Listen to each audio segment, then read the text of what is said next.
Hello, we are transmitting to you from our present, which we can only assume is your distant past, the turbulent time that was the early 21st century.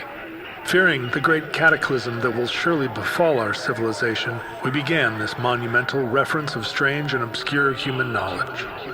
These recordings represent our attempt to compile and preserve wonders and esoterica that would otherwise be lost. Whether you're listening from an advanced civilization or have just reinvented the technology to decrypt our transmissions, this is our legacy to you. This is our time capsule. This is the Omnibus.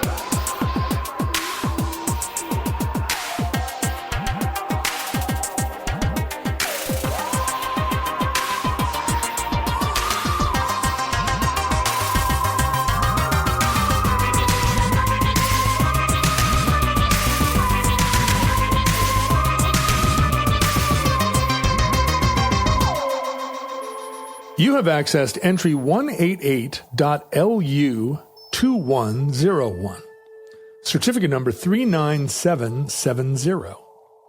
The Carnegie Libraries. The millionaire will be but a trustee for the poor, entrusted for a season with a part of the increased wealth of the community, but administering it for the community. Hi, John. Welcome to the show. Thanks for having me, John. Happy to be here. Yeah, well, we had a nice little conversation before the episode, and we tried not to just start talking about the episode like 5 different times during the intro. But to fill in, you're reporting to us from South Bend, Indiana, where you work or have worked with one of my high school classmates. That's right. Rick Garnett, our mutual friend. You are a lawyer, but not a lawyer.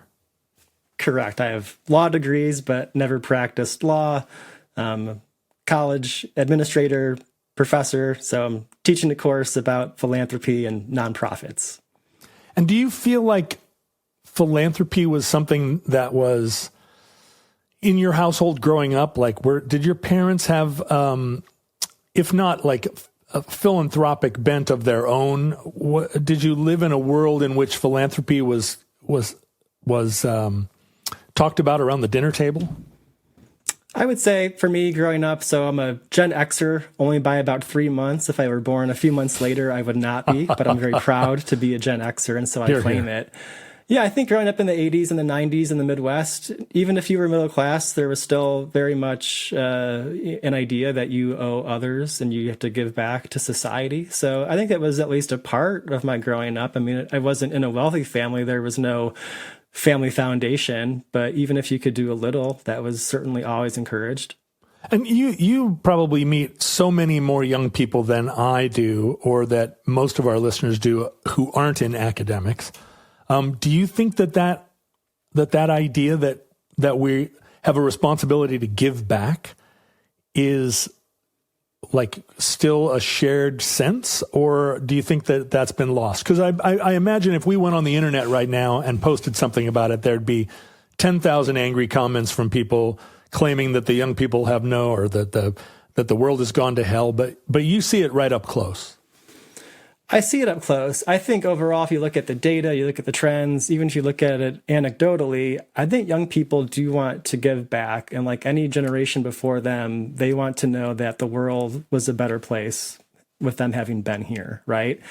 I think that the main thing that you might see now is that young people, because of inflation, especially related to things like housing, makes it harder to sort of start that American dream, right? And so that just makes it naturally more difficult to give back, but young people still want to give back both their money, but also their time. So you'll see young people volunteering at pretty healthy rates. So they're doing their part there. Now, the question still is to be seen when young people who are now in their 20s or 30s, when they eventually have more wealth, when they're maybe a little bit older in their 40s and 50s, are they going to give back? I mean, we don't know yet.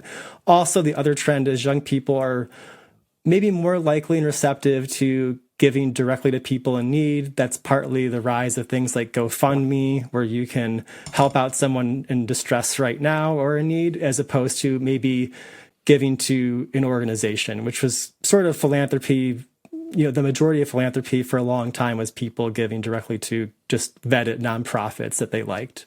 Yeah, that was kind of devastating. There was a controversy at some point with the United Way and how much they were spending on not giving money to people. And we had always given to the United Way as a family, just as one of the, the things that we supported. And it really, my mom especially, just shocked and horrified her. And that was, a little moment of loss of faith. Yeah, a lot of overhead sometimes at United Way. I think they've done things to sort of change that and combat that narrative. But just like giving to some organizations, the overhead can be high. Now, high overhead isn't always bad by itself, but you need to really study up on your nonprofits, get to know the leadership, and make sure that you feel comfortable with your giving because you work hard for your money and you want to make sure that it goes to the best nonprofit that serves the causes that you believe in. So you don't feel that the young people, one of the challenges, I guess, of having a world that's less affordable and there seems to be, a constriction on the paths forward for young people is that it might tend to breed cynicism. Do you see that cynicism, or is that just a kind of one of these like, oh, the kids all got A's and they don't have any stick-to-itiveness? Is it one of those narratives that just feels very boomer Twitter, or do you actually feel there's cynicism in the kids? I do not see the cynicism anecdotally as a professor, and I don't see it in my child who is now 17. I really don't see that. I do see them looking to find the right appropriate ways and the best measures to make the world best and to support the public good. I see that. And again, I just think that they struggle from a resources perspective. I'm sure that there is some cynicism, but in my little bubble, I don't really encounter that. Well, as a scholar at a Catholic school, you also have to have a pretty complex understanding of the way that often it is the poorer people who give more. Your biblical verse even references it, but it's often those who have the least that are the most giving to the community. They are giving a larger proportion of what they own away. And is that something that you still see? Is that still present in our culture? It's not just it takes a village. It's actual contribution of money and resources to people. Oh, for sure. Yeah, the biblical verse that you mentioned in our pre-show taping is the widow's mite, where the widow gives her 2, I think, copper pennies to the temple, and for her that was, a lot of money, and Jesus says, well, she gave the most because she gave proportionally, a lot for her. It's always been true. You look at the data now, the last century, even beyond, you're right that lower income people and lower net worth families are going to give more proportionately to charity than the ultra wealthy. That is absolutely true. I think it's always been true. There's different reasons why. Part of it could just be lower income or middle class people tithing, even giving 10% to your church or something like that. That's going to be a lot more than many wealthy people give. And we'll talk about, Carnegie in a moment. Sometimes wealthy people, they like to keep their money until they die. And it might be, it could be an estate gift. It could be given to a foundation. Yeah, so that happens quite a bit. But yeah, middle class and lower income people are going to proportionally give more than the ultra wealthy. Some people with less means may be inclined or motivated to give because of what religion or Christianity tells them. Of course, we know that. But even still so, lower income people today, we have a more secular society. They know what it's like to struggle and to go without. And so even if there is, again, we're learning this in real time, this is new as we become more secular, it seems that lower income people are more likely to give even without the religious background because they want to help someone that was in their position last year or last month even. Like they know what it's like to struggle to fill up your car with gas. They know what it's like to maybe not have enough for groceries. So it seems like they're still giving. Again, time will tell how much of a factor religion played. That's for the social scientists to look at maybe a decade or two from now. That's what we're doing here. The Omnibus Project is essentially a social science research project. that is populated by fallen lawyers and former librarians, mostly in the Midwest of the United States, reporting in. Yeah. Yeah. Well, do you feel that philanthropy throughout history was primarily religiously motivated, or is philanthropy the impulse to give something more complex in the human condition? I think it's very often had a very serious tie and connection to religion, right? Because certain scriptures are telling us to tithe either directly to the church, or you have a mandate as a believer to help the poor, right? And I think it's a hard question to answer in some part because the modern market economy doesn't really, go online until a few centuries ago. So historically, what a peasant would have faced in 13th century Europe is much different than, what a middle class American is facing today. But there's often been a religious duty to give back. I think of virtually, obviously, any major religion, there's a duty to give back and help those less fortunate. And so, again, we'll see sort of how that continues in a changing world. Yeah, right. In a post-Enlightenment world like the one we're living in, or an Enlightenment world and then post-Enlightenment world. Consider that a lot of people haven't really had discretionary income. Like the masses haven't had that until the last, 100, 200 years. For the most part, it was you worked, you had what little you had, and now things have changed and we have a consumer society where people have the luxury almost sometimes to give back. And for some people, it can be the click of a button or tapping a phone screen. And so it's become easier to give than it ever has, which is a good thing. My class, we're experiential learning, and we're tasked with actually awarding grants to local nonprofits. So that's taking a lot of the time. I have 35 hours over the semester with my students. I'm trying to cover what I can as far as the philosophy and the history, but it just goes by so fast. Well, why don't you tell us a little bit about how you came into this topic? Yeah, I've been teaching a class on philanthropy and the common good now for over 7 years, going into the 8th year. And so fell into it that way as both an administrator and a practitioner and a fundraiser and with a background in law. And so that got me into the academic world of studying philanthropy, which isn't a massive, set of people. It's relatively small. Right. So I've been teaching the class, and that led me to do some deep dives into the history of philanthropy. And I think the most exciting and interesting story, at least in American philanthropy, really is Andrew Carnegie. And I had a question for you. John, you enjoy a good trip to a library, don't you? I do.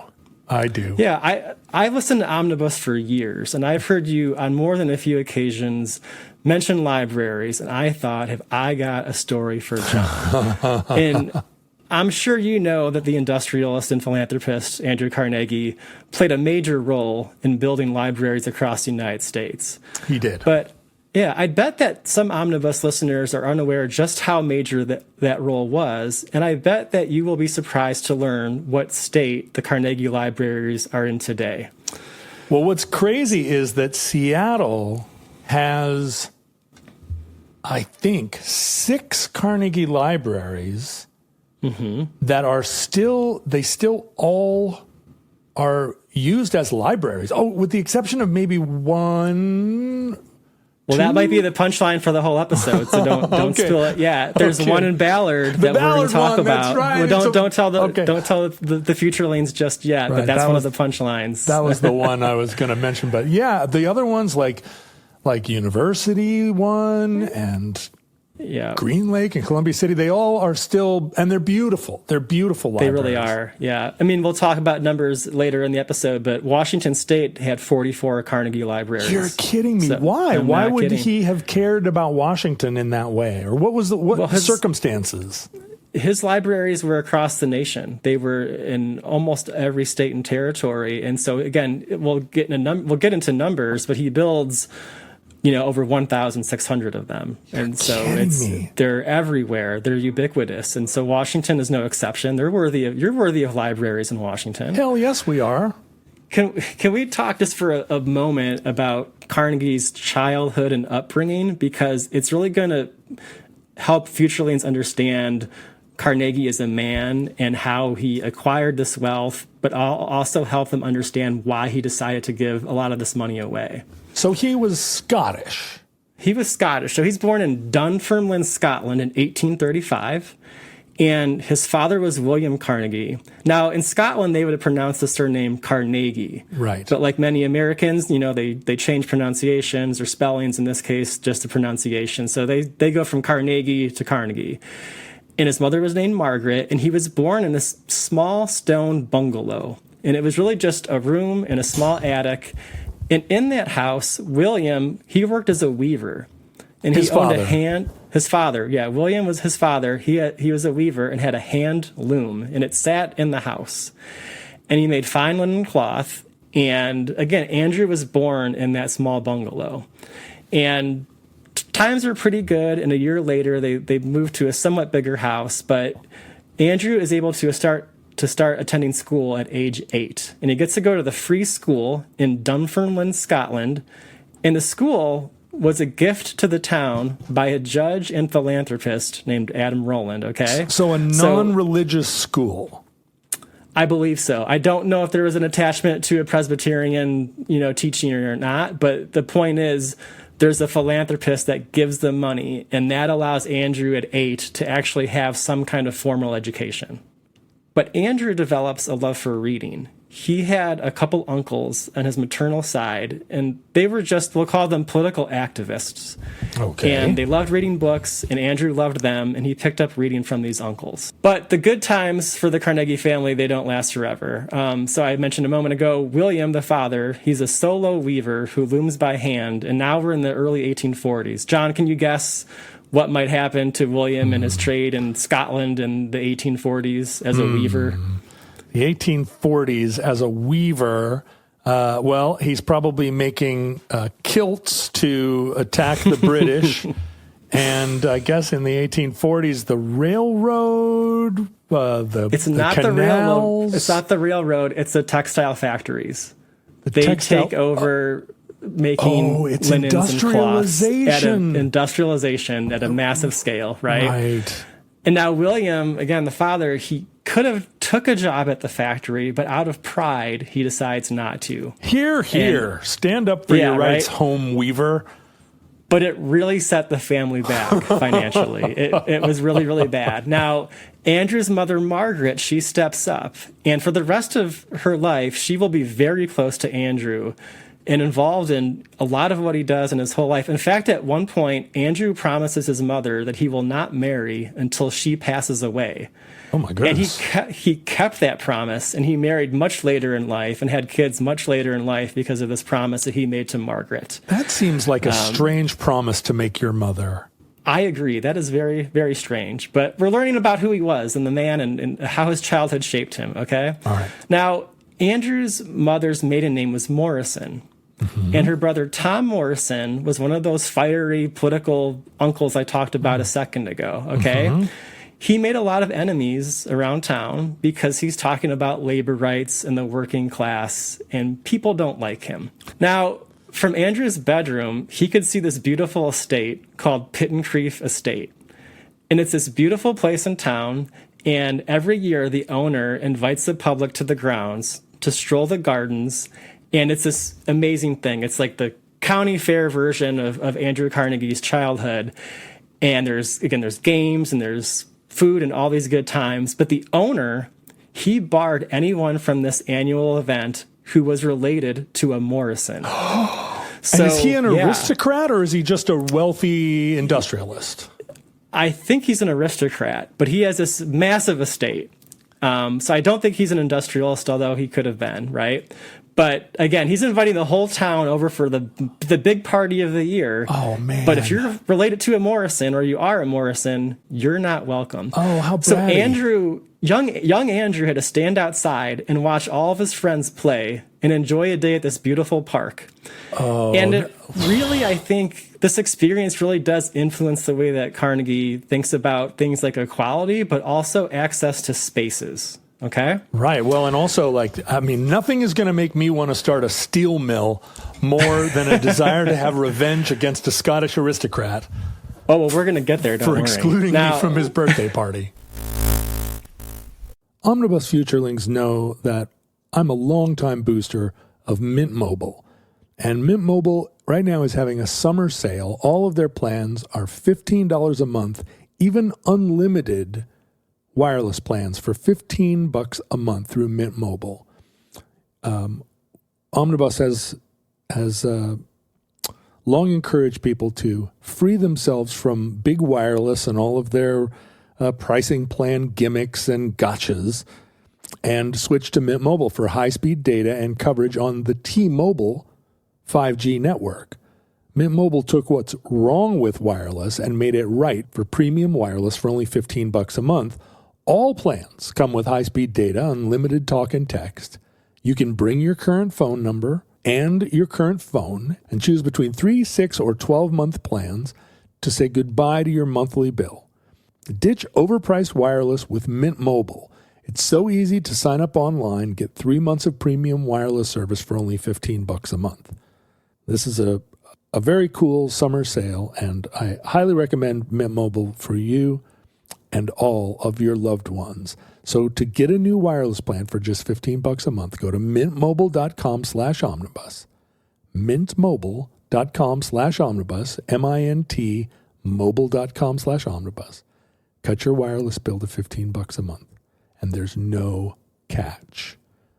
Upfront payment of $45 for 3 months, that's $15 a month, or $90 for 6 months, that's $15 a month, or $180 for 12 months, that's $15 a month. One of these 3 plans is required. Taxes and fees are extra. Initial plan term only. Greater than 50 gigabytes may slow when network is busy. Includes up to 20 gigabyte hotspot. Capable devices required. You can't do this, I don't think, with your LG flip phone. No offense to those of you who are still rocking your LG flip phones. Availability, speed, and coverage varies. See mintmobile.com for details. Now, the times don't get any easier. Eventually, Andrew's younger brother Tom is born in 1843, and there's one more mouth to feed. And Andrew's mother says, enough of this, we're going to America. Really? So they emigrate and move the entire family to Allegheny, Pennsylvania in 1848. Now, at this time, Andrew is 12.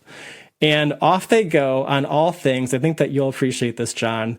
They sail on a converted whaling ship named the Wiscasset on a 50-day journey to New York. Oh. So, yeah. Oh.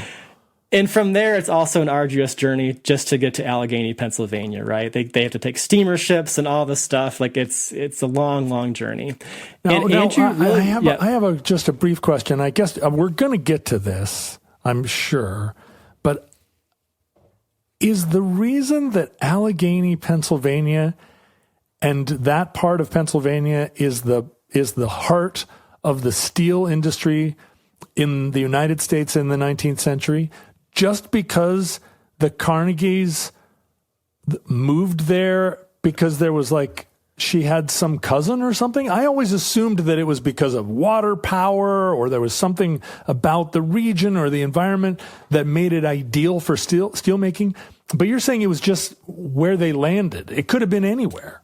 They landed. They had relatives already in Allegheny. Now, Pittsburgh does, of course, have access to rivers, and there's a large immigrant population, which is supplying the labor, the cheap labor to have all this industry. But I don't know exactly why, if Allegheny would have been destined to be the future site of steel or not, if Margaret Carnegie does not move there in the 1840s. I just love the way that this is all playing out, because it often is this, right? That just somebody happens to be somewhere and somebody else, drops an apple, and all of a sudden here we are, and it's U.S. Steel. So anyway, yeah, I think Andrew Carnegie would have been successful no matter where he landed, and we'll get a better sense of that as we keep going. So, just to note, he really did not want to leave Scotland. He recalls crying, leaving his hometown, and of course, what young person wants to leave their hometown and go to a new country? And he was just a teenager, young. He was young.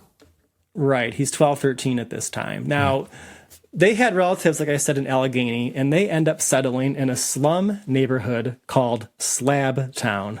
So again, they're not going to, this isn't the Fresh Prince of Bel-Air, right? Like they're on hard times. So Andrew, again, he's 13 and his formal education, it's over. There's no more formal education for Carnegie. And that's unfortunate because he loved school. He loved reading. He loved ideas and in so many ways. And he needs to take a job and support the family. So he gets a job paying $1.20 per week in a boiler room. And it's a boiler room of a thread factory. And in addition to working in the boiler room, he's also changing spools of thread. He's probably working 12 hours a day, 6 days a week, right? It's hard and it's stressful and it's dangerous. And also, boilers, especially back in 1848, they were known to explode from time to time, right? Yeah. So, but also, isn't this insulting to him at some level, having come up as the son of a weaver to be like a cog in the machine of the very industry that changed their fortunes? It must have been. Oh, absolutely. It had to be. And so not only that, but just the stress that he'd be put under, because if he makes a mistake, he could harm himself, but also people around him, right? It's an incredibly unimaginable thing for us now to think of a 13-year-old subjected to that kind of job.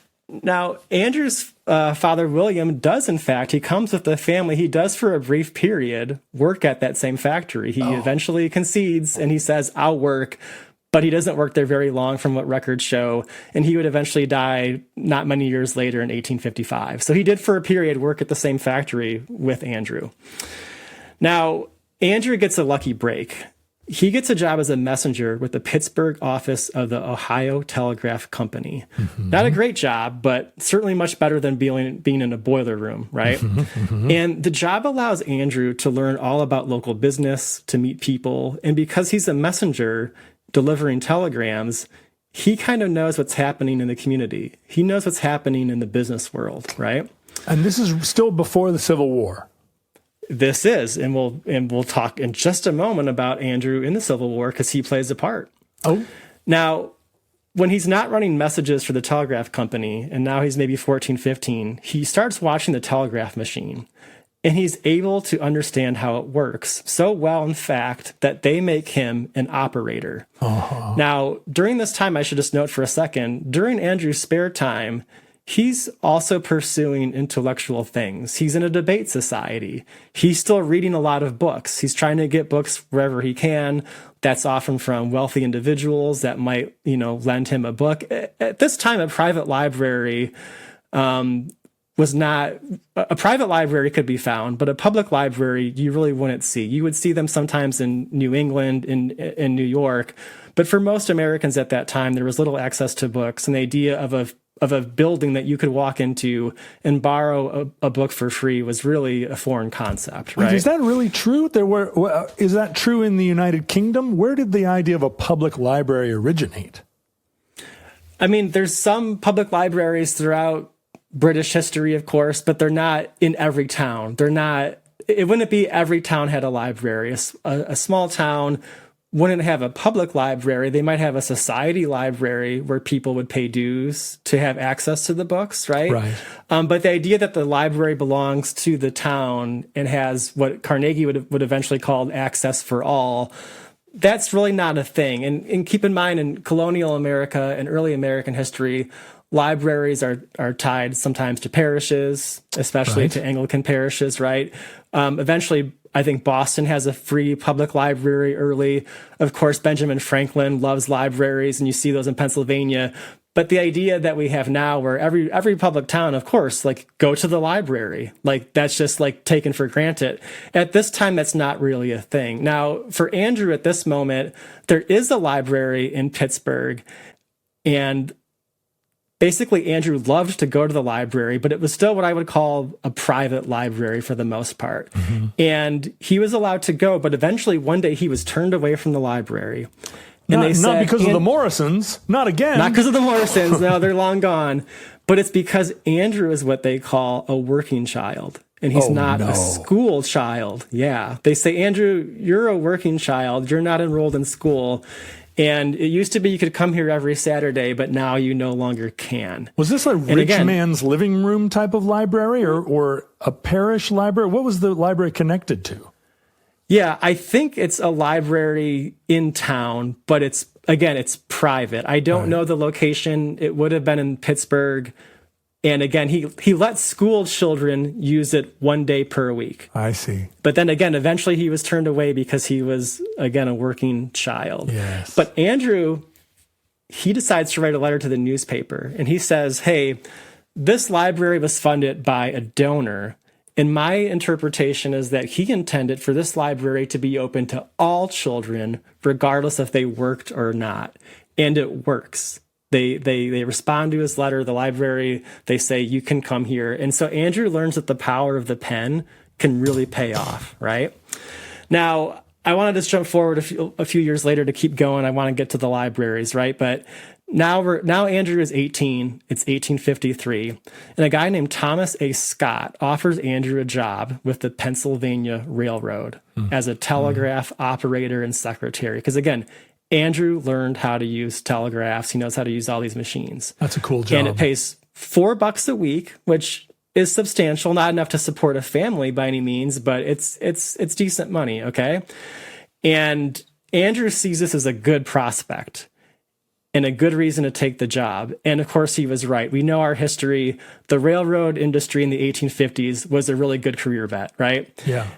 So much so that by 1859, Andrew is promoted to superintendent, and he's now making $1,500 per year. So he's making good money now, and he's able to hire his little brother that came with them.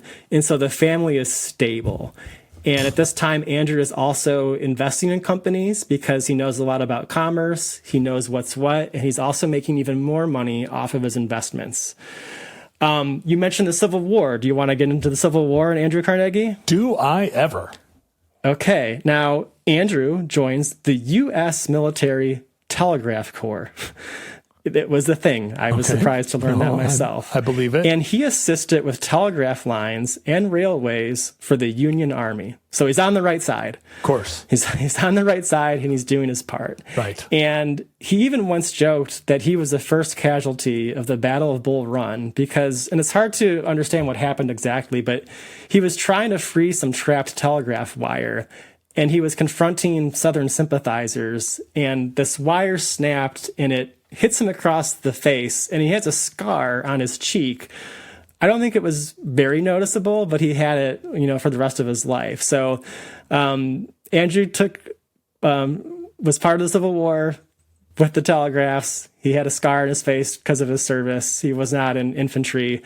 But he also learned from the Civil War just how apparent industry and commerce was to the Union victory. It was apparent when the dust settled, like, wow, the North, they have the industry, they have the power, they have the machinery, and that was really what helped them win the war, right?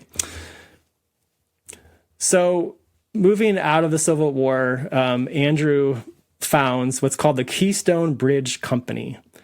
And he starts producing the steel right after the Civil War. And he makes a comment at one point. He says, publicly, I propose to take an income no greater than $50,000 per annum. Beyond this, I need ever make no effort to increase my fortune, but spend the surplus each year for benevolent purposes. So at still a relatively young age and nowhere near the massive wealth that he'll get in the coming decades, he's thinking about wealth, and he's thinking about ethically how much should he spend and how much should he give back to the community, right? So this is a really important part of Carnegie's upbringing in his early adult years. Well, so when he started this company, this figure, $50,000, would have been obviously an extraordinary amount of money at the time, but did he arrive at that figure because of anything? It seems like very hopeful that you would ever have a company that made you that much money. Was he didn't go from $1,500 a year to $50,000 just with the start of his company. There would have been a gradual increase in pay, but of course the Civil War disrupted everything. I think the main point is that coming out of the Civil War, again, he founds this Keystone Bridge Company. He sees a path to build bridges, literal bridges that can accommodate the railroads. And he sees a merging of all the technology that he knows about in a way to really capitalize like never before. I don't know how he got to that $50,000 number. You are correct. It was a large sum of money, right? It was more than most people could even think about spending. By this time, Carnegie moved with his mother to New York City, okay? And they've entered high society. And so now he's, getting into being in his 30s. He's financially set. Whereas most people in the Gilded Age, the wealthiest people, were thinking about acquiring more money. And Andrew was certainly still industrious. Andrew Carnegie was still thinking about ideas. And he loved to gather smart people to dinners and to conversations. In fact, he befriends Mark Twain and other well-known writers. So he really is, in his own right, an intellectual. And it's not hard to think of a different universe where Carnegie is born into a different situation and he becomes a professor at the University of Edinburgh, right? Like, it's not hard at all to imagine that for Carnegie. But again, those weren't the cards that he was dealt. So during the Gilded Age, did he experience a lot of prejudice based on the fact that I'm sure his accent was working class, his manners probably took a while to catch up? Like, was he denigrated in the press as being an upstart or a greenhorn? I don't think so. I think it was still a nation very much of immigrants at that time, especially, from Europe, and being from Scotland and having, spoken English, it wouldn't have been too hard for him to assimilate. And I don't know how much his accent stayed with him, but he's navigating things just fine as far as we can tell. I've just watched a few documentaries. I don't recall him feeling so much as being an outsider because, there were whole neighborhoods of Scottish immigrants and of German immigrants. And there wasn't really, a penalty or any kind of infringement for being other than at that time, I think, for Carnegie. But that damn Gilded Age television show is always pointing out that the Dutch colonial rich families, the Roosevelts and whatnot, are always looking down their nose at the railroad barons. But it doesn't seem to have stopped him. Well, he wasn't married, right? So he wasn't married. Just Andrew and his mother. But I love the show The Gilded Age, and to your point, Carnegie's money is new money, right? But maybe he and his mother didn't care what people said about them. They were enjoying high society in New York City and all the benefits that came with it. Right. Briefly, just to mention, Carnegie, again, he's perfecting steel, right? And for a while, people were thinking of steel as an application for things like utensils and smaller things. But Carnegie realizes, hey, steel can be used for big things like bridges. And so with his company, he's involved in the construction of the Eads Bridge, which crosses the Mississippi River and connects East St. Louis and St. Louis. And again, at the time, people weren't producing steel in large quantities, and they weren't producing the high quality steel that eventually Carnegie uses with the Bessemer process, and hiring the best engineers, making the best factories and all of that, right? So he builds this bridge across the Mississippi, and people are not sure if it's going to hold because there was a time when bridges actually failed somewhat frequently, unfortunately, right? And so Carnegie builds this new library, and there's these steel triangles, and the people see all this empty space. And they say, there's no way that this bridge is going to hold. It's still there, by the way. It's still used today. People drive across it. I've been on it. Yeah, I think most of us have in the Midwest. So Carnegie is part of a stunt with the engineer, with Eads.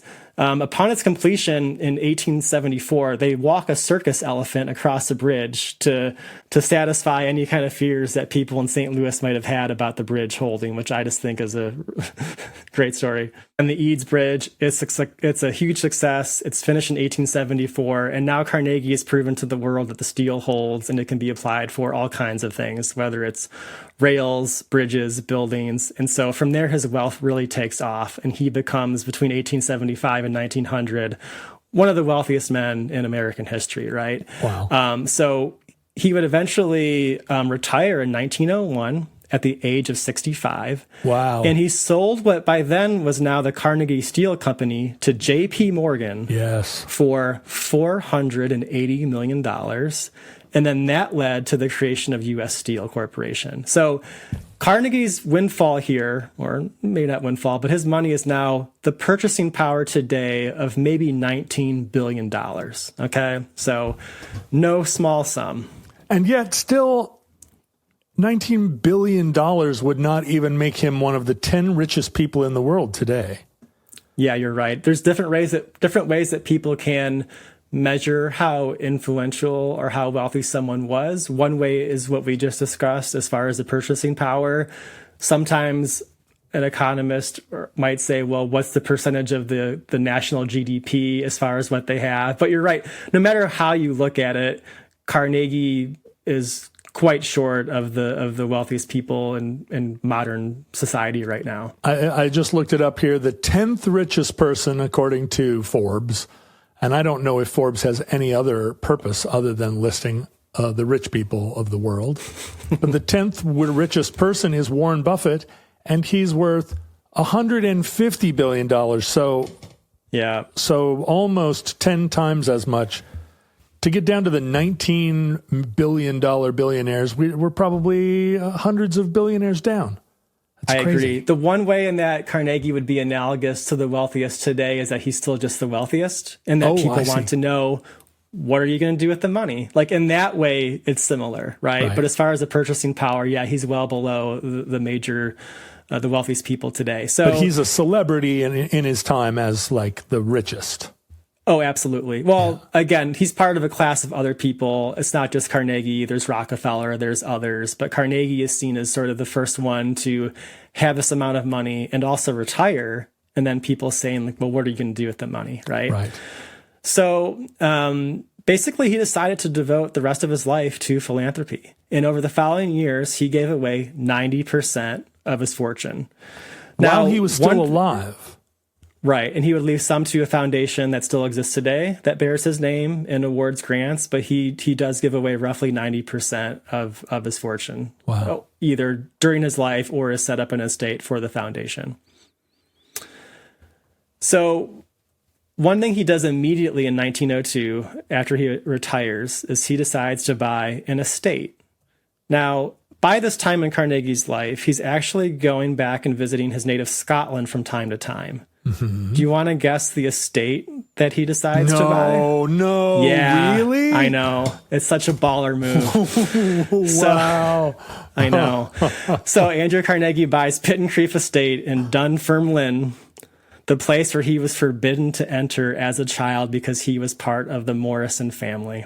And does he turn them out? Is there like some remnant of that old family where he's like, you're hit the bricks? As I recall my research, by this time the estate had passed through different hands. I don't think it was the same family. Right. But to his credit, Carnegie makes the estate a public park. Oh. And so, yeah, talk about playing the long game, right? He waits till he's, 65, nearly like 50 years later or more, and decides to buy this park and give it to the town for truly everyone to enjoy. And is it still a public park there? I believe it is. Yeah, I was doing that. I was looking at that in my research. That's pretty awesome. So I think we'd also be remiss, not to just for a second, because we're talking about Carnegie and his philanthropy, to just for a moment talk about detractors, right? Because Carnegie subjected people at his steel mills, including children, to dangerous work, and it was backbreaking, and the pay was quite low, especially for a non-manager employee, right? And we remember Carnegie himself was subjected to child labor and forced to quit school, right, at a young age. And now we see Carnegie himself kind of repeating that same pattern. And some people say, hey, he should not have exploited children and employed children, and he could have made the working conditions safer for his own employees. There were no pensions, there were really no benefits. And so it wasn't uncommon to see men missing hands and arms and legs, and even sometimes you see this in kids. And so he's employing throughout Carnegie Steel children as young as 12 years old. Futurelings might know there was a major strike known as the Homestead Strike in 1892, where some workers at the steel factory even died. They were fighting Pinkerton security guards. Right. And Carnegie at the time was vacationing in Scotland, but the buck stops with him. He's sort of the head of the company. Some of them died in this labor rights strike, and people see just how serious labor rights are going to be moving forward. And when Carnegie comes back and he finally sees just how bad the publicity is, again, there were multiple casualties and injuries. He has a lot of, I think, what we'll see some guilt, and we'll talk about Homestead more in just a moment. Mm-hmm. So Carnegie sees philanthropy as a way to better society for all. And to his credit, I mean, he does a lot. We know of Carnegie Hall in New York. We know of Carnegie Mellon University, of course. It was founded in 1900. And as I said a moment ago, he starts a foundation. It's very interested in international peace, and that foundation is still around as well. So, but for Carnegie, again, thinking about his childhood, he loves books, he loves spaces, he loves libraries. And so for him, funding the libraries is going to be the main focus. And I think it's going to be, in his mind, his legacy. Did he have his own private library that was like extensive? Was he also a book collector? He was, and he had another home built for the family back in Scotland as well. And there they had a very grand personal library with books. So yeah, here we are. Now this is compatible with Marxism, these libraries. How does this come to him?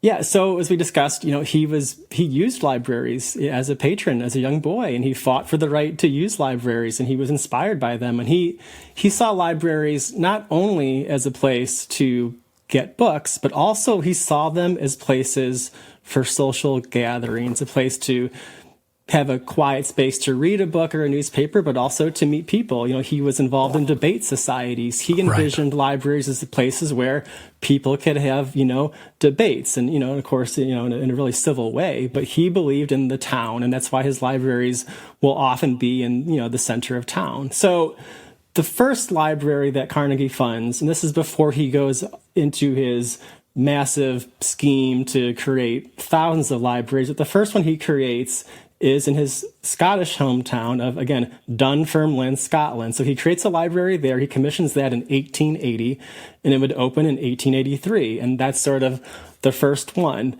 Then he goes into Pennsylvania, where, of course, he's lived now most of his life. So the first one he commissions, it's the Braddock Carnegie Library.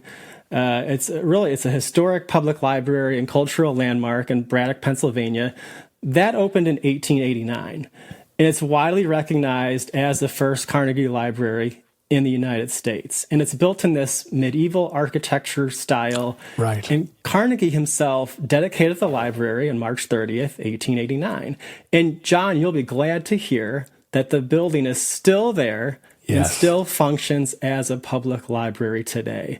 And it is a library, but it also has a music hall, a gymnasium, swimming baths, and meeting rooms. So again, some of these crown jewel libraries, they're really more than libraries, especially the ones that are in towns that Carnegie has some sort of, personal connection to. And he's still working it out whether the library is going to be a kind of Acadia, or whether, he hasn't quite figured out exactly what role it's going to play in the community. This sounds like a YMCA or better. It really does, right? Again, he envisions it as almost like the new town square, right? So next up, we go to Homestead. Of course, Homestead, Pennsylvania, there were the riots that Carnegie was associated with. And so Carnegie felt guilty about what happened at the Homestead strike. And some historians say that it really haunted him his entire life, and that building what is arguably the crown jewel of the Carnegie libraries was his way of reconciling what happened. Right, so it overlooks the site of the Homestead strike itself. That's quite interesting. Wow. It featured a heated pool, an athletic club, and probably of interest to you, John, a music hall that still holds many concerts today. Is the entire structure still open? Does the pool still function?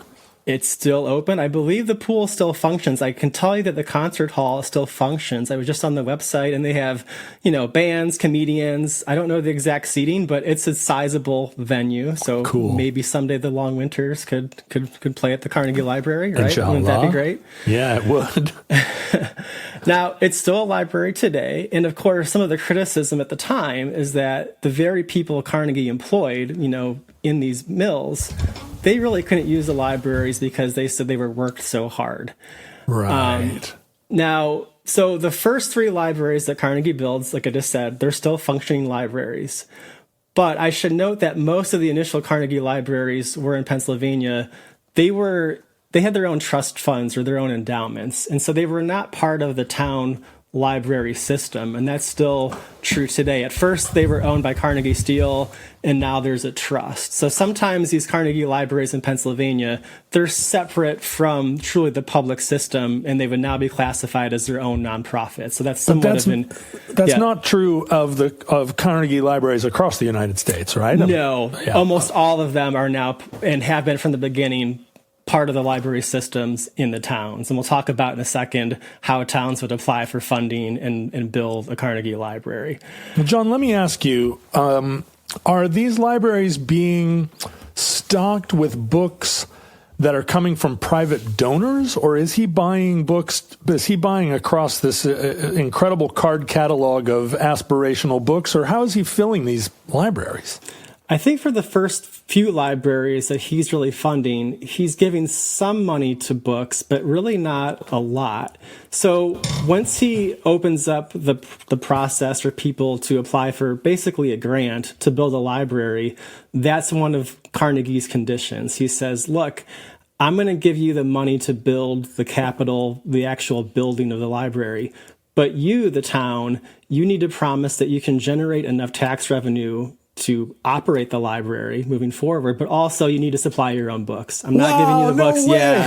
Yeah, he's supplying the space and not the books. Yeah. Get your own books. I kind of love that, though. That makes a lot of sense, right? Right, I think so. Yeah, because the books then would, one expects would reflect the community to a certain degree.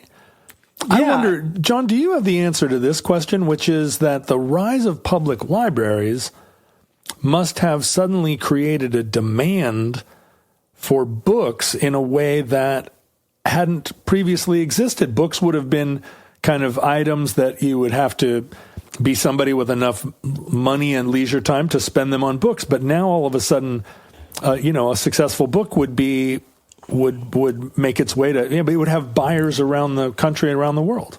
I think it had to create a huge demand for books, absolutely. So it must have affected the publishing industry, how many people were aspiring to be authors, for sure. And you got to give Carnegie some credit for that. We can talk at the end, is Carnegie the hero or the villain, or is he somewhere in between? But yeah, I mean, he's definitely, really making a case for the idea that everyone can read a book and should read a book and should have access to books. And right. Of course, that creates demand for more authors and more publications, right?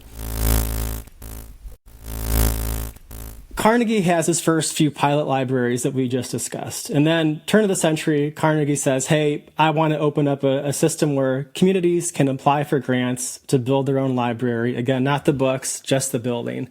And he says to people, to towns, hey, you can hire your own architect, you can get your own contractor. It's interesting, these libraries, they're not the Sears catalog where every town gets the same library, like the same Lego set. Towns have a lot of ability to, again, decide what they want as far as the architectural design, who the architect is.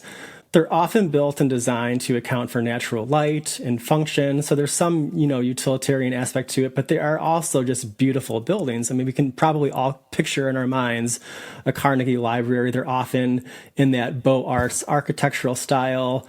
Again, Carnegie sees these places to serve to inspire people. So they should be beautiful in his mind. It's really important to get across. Towns, again, as I just said, they need to provide the funding to operate the library. Carnegie enlisted his trusted assistant, James Bertram, to field questions for the library funding. And so if a town applied, their odds of approval, John, were very, very high. Almost all of these applications, as far as we know, are getting accepted. So Bertram, he would ask for the town population size. He would ask about what's the site for the library that you have in mind. And again, it was very hard to get denied. If you could say that you were going to find the tax money, Bertram and then Carnegie would usually approve your application. Can you imagine a better job than being the person who is standing between an incredibly wealthy man who wants to do good and all of the towns of America, and being able to say, you get a library and you get a library? Like, what a way to spend your life. It'd be a great job. If any rich philanthropist right now wants to hire me to help do that kind of work today, I'm certainly interested. You can find even put like a water park in every town. Like, let me build you a water park.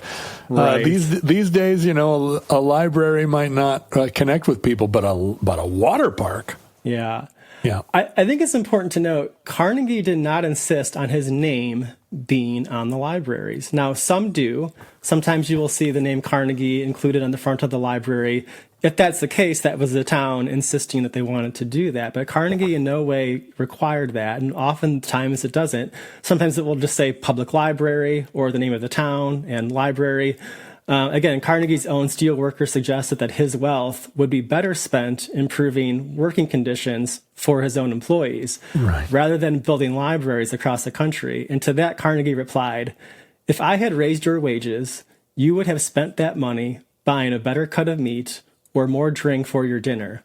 But what you needed, though you didn't know it, was my libraries and concert halls." Take that, people who want a better cut of meat. Right.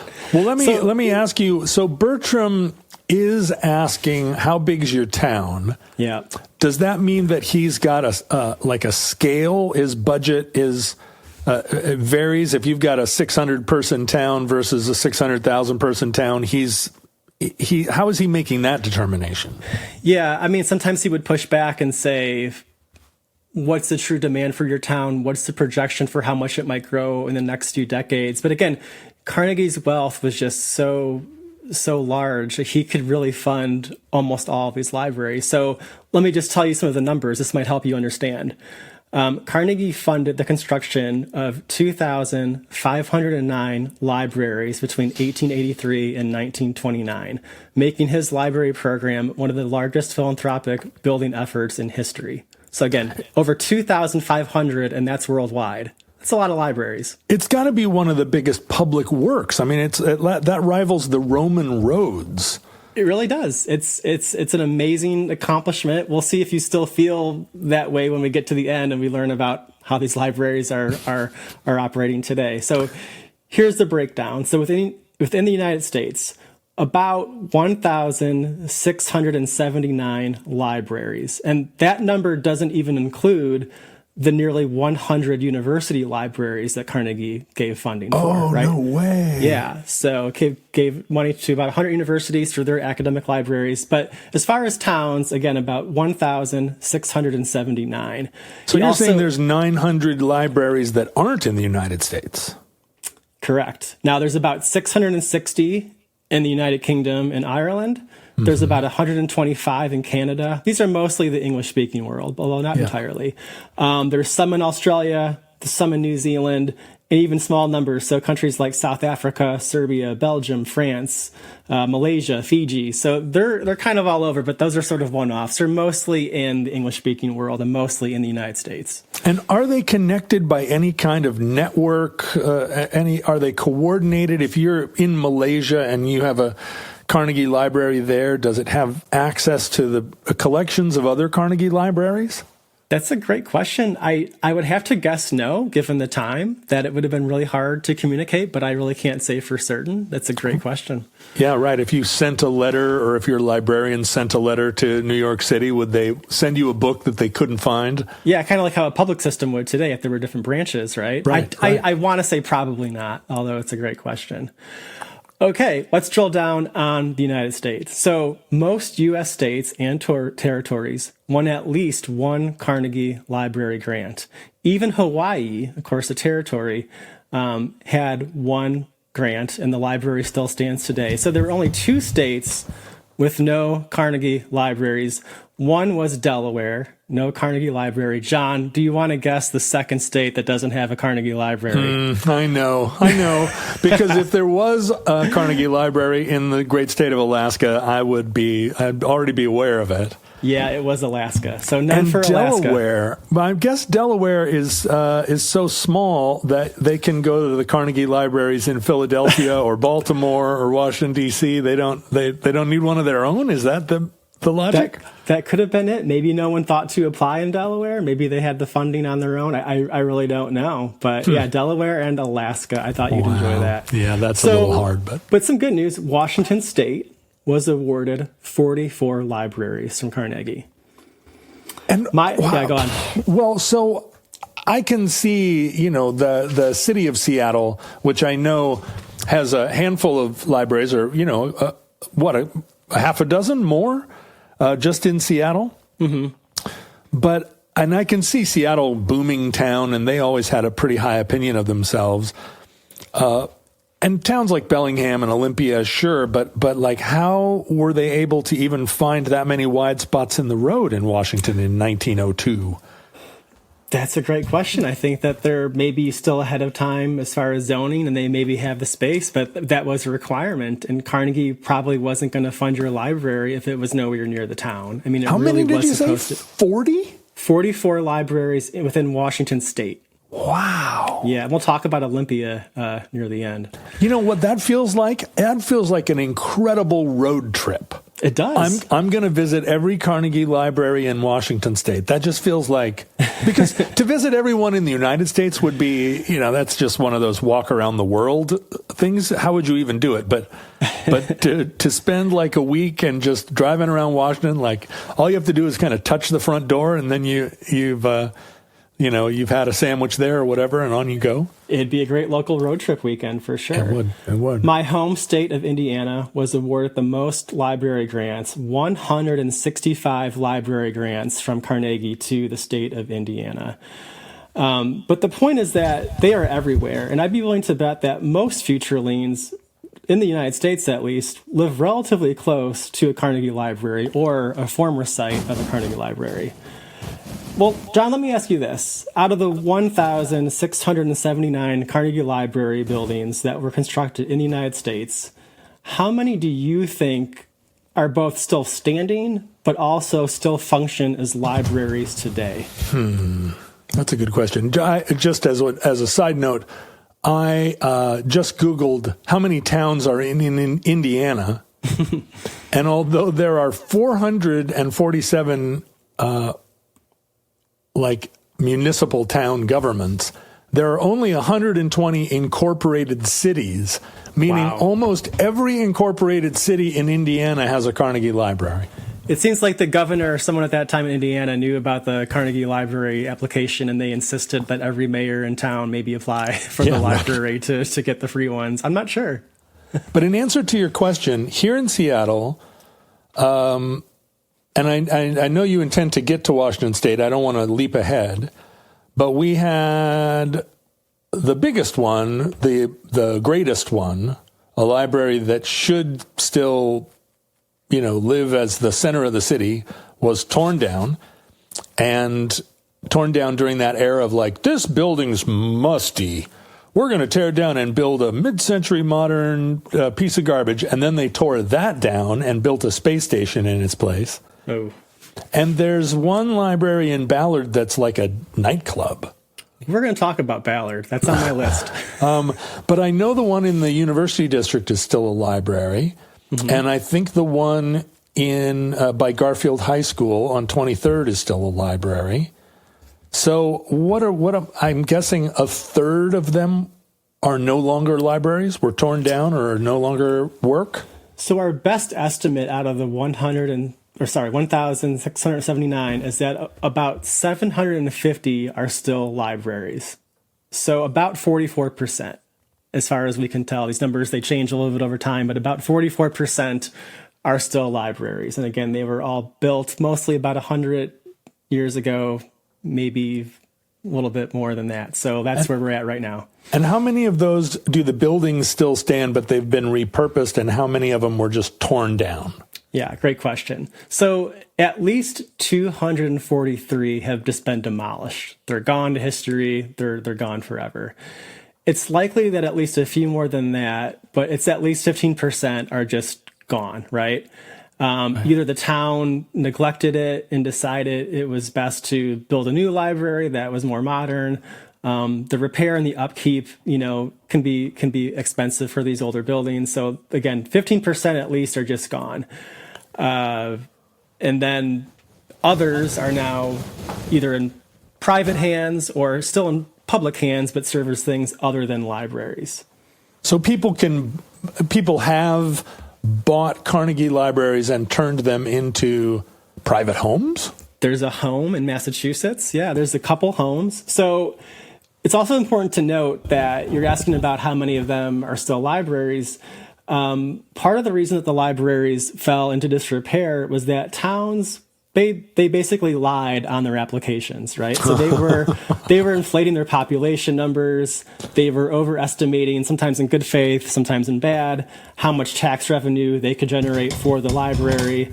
And so sometimes it was only 10 years later where they built this library and it was apparent that the library was just way too big for the town. Right. And sometimes you have the opposite problem where the town exploded in growth and the library was just far too small for the town. And again, it was in a place where it was hard to add additions because it was in the middle of downtown, or by that time, more buildings had sprung up. And so it was hard to add on to the library. So some of these libraries within 10, 15 years, they're kind of useless to serve as libraries.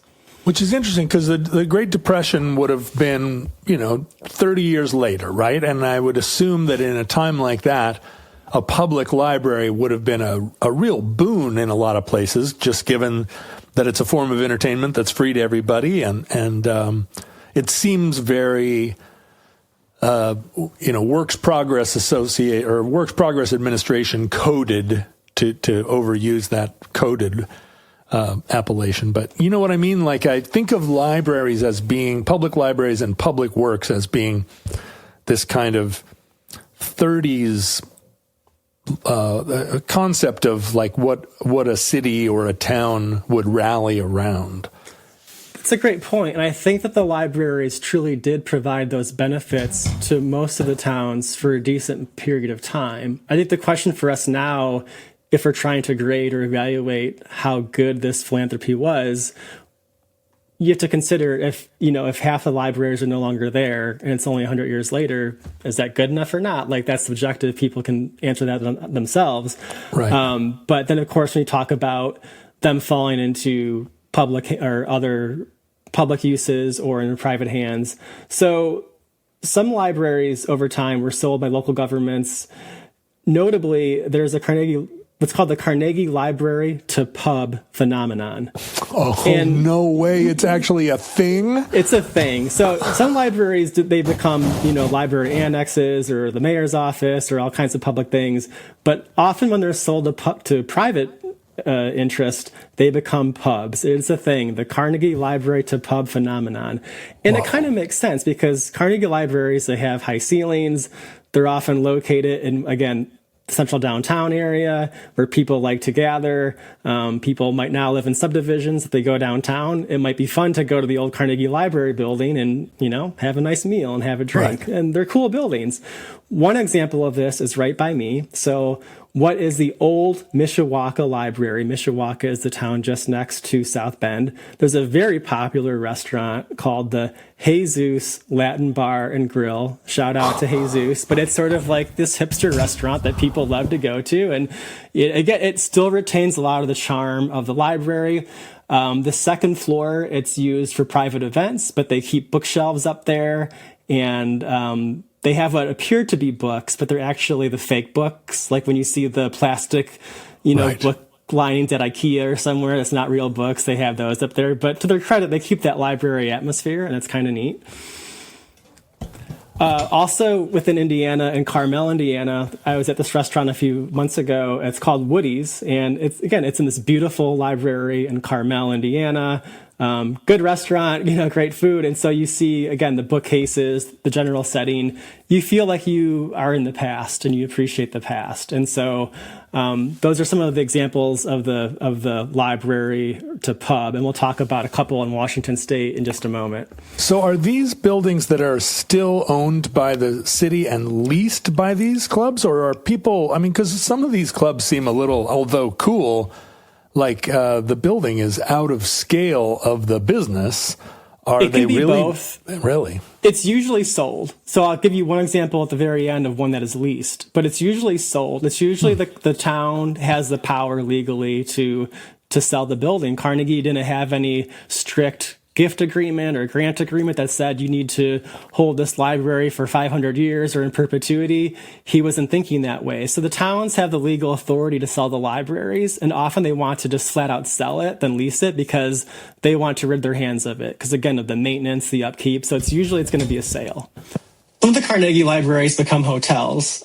They're small hotels, of course. They might have, 3 rooms, 5 rooms, at most 8, but there are a couple hotels. There's one being renovated into a hotel or a bed and breakfast right now, just north of me in St. Joseph, Michigan. I look forward to going and checking that out when it's done next year.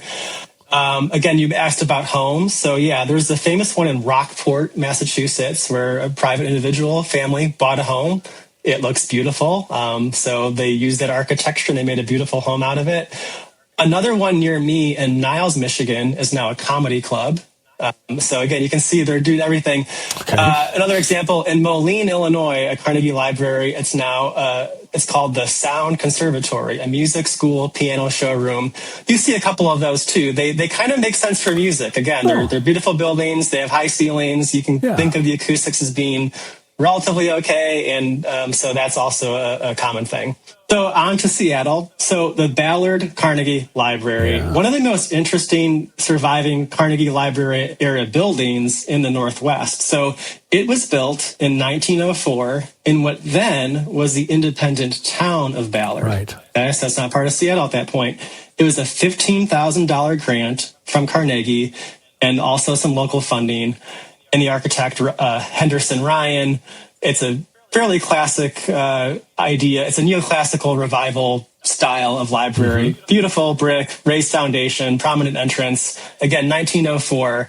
It would become part of the Seattle Public Library system after Ballard was annexed in 1907. And it served as the neighborhood library for 60 years. So 60 years, had a good run, and it closed in 1963 when the larger modern branch replaced it. So it was considered too small and outdated. It was a rapidly growing neighborhood. I've been to Ballard. You can tell just how that community exploded in growth, in the mid-century. So Seattle voters approved for a replacement library. After it's a library, it goes through some phases of things. For a while, it's an antique store, which also makes sense, right? You can envision a Carnegie Library being a fun antique store. It was also a restaurant, including at one time a French restaurant called Carnegie's. It was then consulting offices, a wellness business, and today it is a pub, and it is the Kangaroo and Kiwi Pub. It has been that since 2012. It's an Australian and New Zealand themed bar. And on the front, it still says Carnegie Free Public Library. I want to tell you about 2 other Washington State libraries, John. So the first is the Olympia Carnegie Library. It's an L-shaped plan, which you often see these. A raised foundation, formal stairs, prominent classical entry. On the front is carved public library, and it's sort of this brick and terracotta exterior. Again, neoclassical. It's beautiful. It's about almost 10,000 square feet, and for a while functioned. So it was the library from 1914 to 1978. So again, pretty good run. Upper floors as well. Served as Olympia's main public library for also more than 60 years. They expanded it in 1960 as it became too small for the growing city, but it was replaced in 1978 for a new facility. Now, afterward, the library would be used for different things. So for a while, a bookstore, which again, that makes sense, right? Bookstore. Yep. Then it's a restaurant.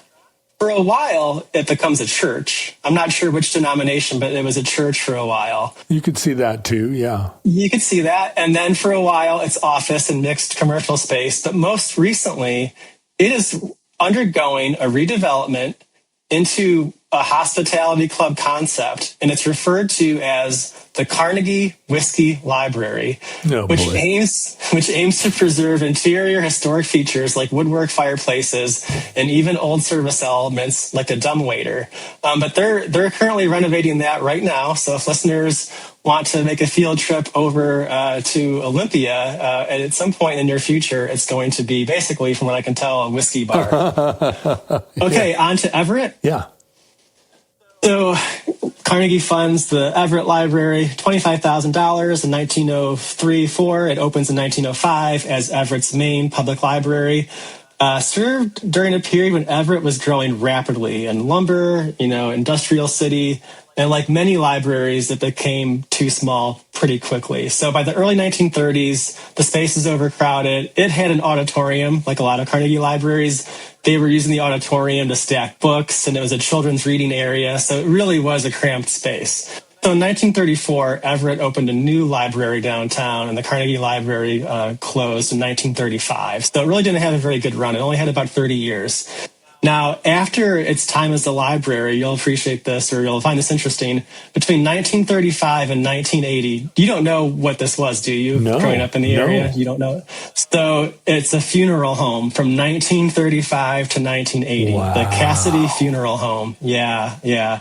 One of the most peculiar examples. It's a funeral home for a while. It's currently the Carnegie Resource Center, and it actually helps some nonprofits with social services, things like that. So it's still doing some good work all this time later, although, again, it was a funeral home for a while. Okay, now our last example, we're going to go from Washington State to Washington, D.C., okay? Mm-hmm. So D.C., they won 4 library grants from Carnegie. 3 of the 4, they're still libraries, but the Carnegie Library in Washington, D.C., in what is Mount Vernon Square, is one of the most famous examples of the Carnegie Library being transformed into a modern retail space. So it opened in 1903, again, funded by Carnegie, designed by Ackerman and Ross. It's Beaux Arts. It's a civic monument. It's really just a stunningly large, beautiful building. Carnegie gave D.C.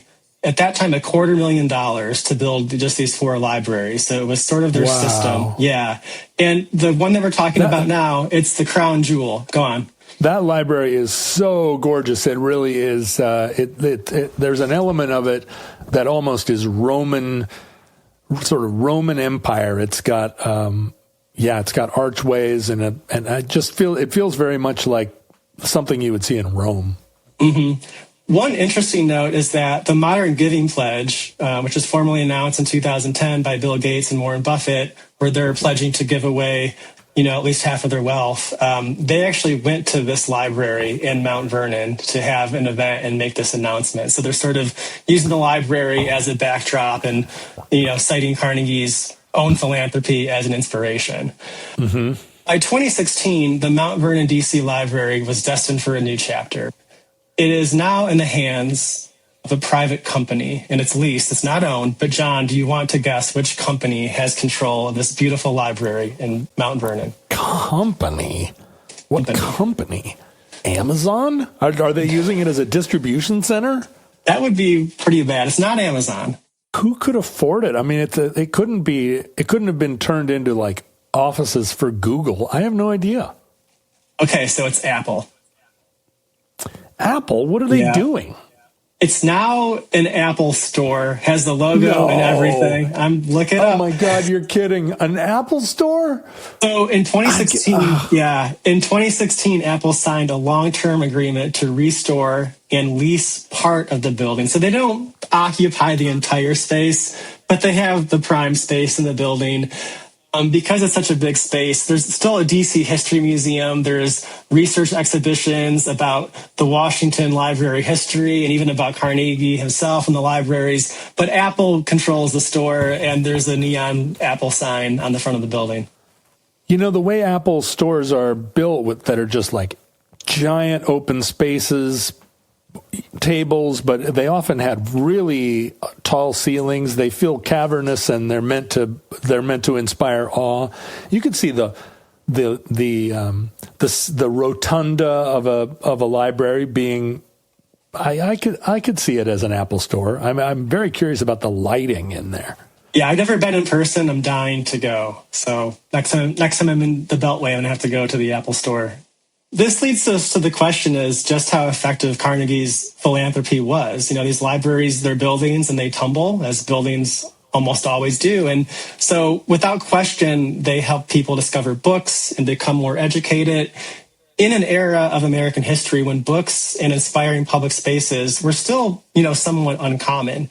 By the time the last grant was made to Canton, Kansas in 1921, which is still a library today, Carnegie had funded the construction of nearly half of the 3,500 libraries in the United States. So half the libraries, one man funded, which is quite interesting. So I'd encourage Futurelings to find their nearest Carnegie library and either check out a book or possibly, who knows, enjoy a nice meal. In terms of rating the Carnegie libraries, the success of them on how well they're still performing 100 years later, I think a lot of the 19th century big projects, big improvement projects in the U.S., they had their time, and, eventually people moved on. Or if you think about the infrastructure that went into radio, for instance, that now is, or telephones, the fact that every house in the United States was wired for a telephone, and then that whole system is gone. Yeah, I think that if over half of them are still functioning as libraries, it's a massive success. Yeah, I tend to agree. Again, it's not perfect, but you have to admire the fact that he wanted to inspire reading and, again, have people have access to public places that were both beautiful and open to everybody. And so, yeah, I think overall it's a win.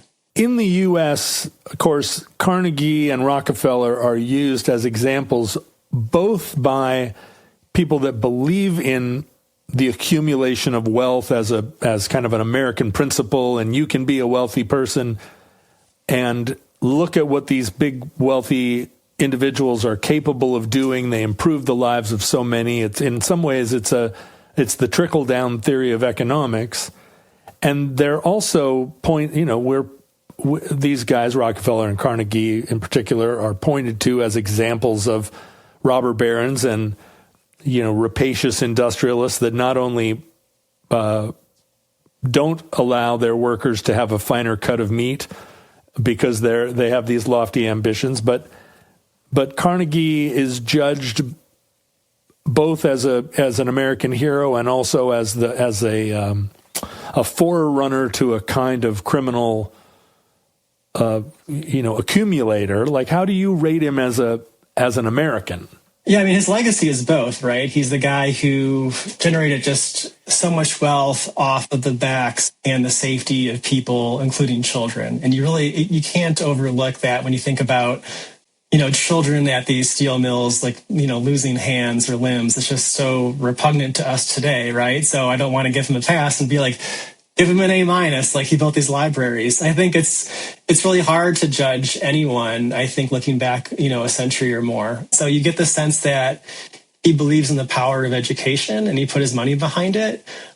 But then, like anyone else, I wrestle thinking about some of the harm he did to people and families, right? As far as the wages or just, again, back to the safety issues. It's really hard. I mean, I also struggle with the idea that in order to build nice things, we have to extract that money from the world and filter it through the mind and ambition of one man, who then converts it into kinetic energy according to his whim. It's just, in this case, he put libraries in every town. That's pretty rad. Right. Yeah, it is pretty rad. And you can tell that he wrestled throughout his life. Once he accumulated a pretty good amount of money, he wrestled with the idea of, what do I do with this? How do I, make the world a better place? And so you have to respect and admire that. And he did what he thought was the best use, of his money. And so that's That's what history gives us. There's very rarely is someone totally the hero or totally the villain, and Carnegie's no exception to that. And that concludes Carnegie Libraries, entry 188.LU2101, certificate number 39770 in the omnibus. Futurelings, as you know, both John and I and all good Marxists do not want you to waste your lives consuming the largely AI-generated propaganda that now pervades all social media. So avoid social media. Are you on social media, John? Not really, nah. Yeah, it's terrible. It's overrated. It's terrible. So stay away from it, except for places where Futurelings congregate, and they do across all social media. So just go there, dip your toe in the water, and search for Futurelings, and you'll find like-minded fans. You can find accounts for us at Omnibus Project. You can go to YouTube, although this show won't be on YouTube. We had a little bit of a snafu halfway through. But you can find almost all other Omnibus episodes of the 2.0 version on youtube.com /@ the Omnibus Project. You can email us at theomnibusproject@gmail.com, and you can go to our website, omnibusproject.com/submit, and like John, submit a proposal for a show. Also, you can send us mail to the Omnibus Project, 609 Southwest 150th Street, number 48084, Burien, Washington 98166-9998. And finally, our show is listener supported, so please join us and the other listeners who support the show at patreon.com/Omnibus Project. There are lots and lots of marvelous things there on our Patreon page. Tons of extra content. Ken and I did, 8 years worth of monthly bonus episodes where we answer viewer mail. I continue to do those, the last two co-hosted by my daughter. And also there are episodes now where we have a more lengthy conversation with our guest host. John and I talked for about a half an hour before we recorded this. So you get to know the co-hosts a lot better. So go to patreon.com/Omnibus Project. Futurelings, from our vantage point in your distant past, we have no idea how long our civilization survived. We hope and pray that the catastrophe we fear may never come. If the worst comes soon, this recording, like all our recordings, may have been our final word. But if Providence allows, we wish you many goods and cheese and hope to be back with you soon for another entry in the Omnibus.